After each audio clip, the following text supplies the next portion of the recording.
এখন যাব একটু হসপিটালে মাকে নিয়ে। মায়ের শরীর এখনও তো ভালো হয়নি। তো যাই হোক, নর্মাল একটা চুড়িদার পরে নিয়েছি এই গরমের মধ্যে। আর এদিকে দেখো তোমাদের দাদাভাই যাবে কাজে, তার জন্য টিফিন একেবারে রেডি করে রেখে দিয়েছি। টিফিনে ভরে ও যখন যাবে সব প্যাক করে একেবারে নিয়ে নেবে ব্যাগে করে। আর দেখো আজ কী কী রান্না করেছি। পেঁপে দিয়ে ছোলার ডাল আর মুগ ডাল দুটো মিক্স করে করেছি। আর এদিকে হচ্ছে পেঁপে আলু আর পটল দিয়ে একটা, পেঁপে আলু না সরি, কুমড়ো আলু আর পটল দিয়ে একটা তরকারি করেছি নিরামিষ। আর দেখো কত কষ্ট করে এই রাস্তাটা পুরো এলাম, পুরো জল জমে গেছে আমাদের এখানে। এত জল জমেছে আমি ভাবতে পারিনি। দুটো পুকুরের জল এক হয়ে গেছে গিয়ে, আর পুরো রাস্তাটা জল জমে গেছে।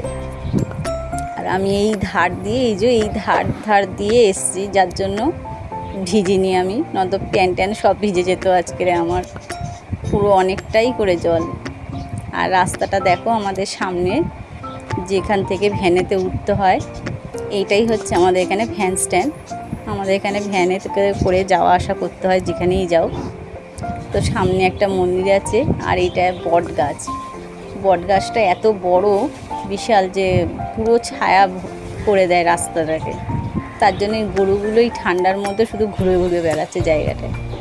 আর আমি এই যে ভ্যানে এখন বসে আছি, ভ্যান এখনও ছাড়িনি। যতক্ষণ না 8 জন হবে ততক্ষণ ভ্যান ছাড়বে না, তাই জন্যই ভ্যানেতে এখন বসে আছি।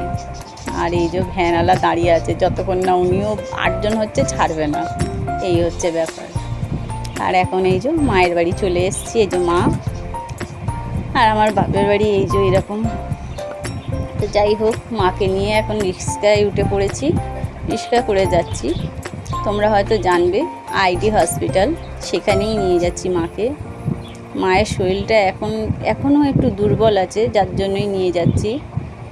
আর পায়ে হাতে তো ব্যথা তো আছেই, ঠিক মতন এখনও পর্যন্ত খেতে পাচ্ছে না, যার জন্যই নিয়ে যাচ্ছি। আর একবার দেখিয়ে নেবো ভালো করে। আর এই যে দেখো চলেও এসছি, এইটাই হচ্ছে আইডি হসপিটাল।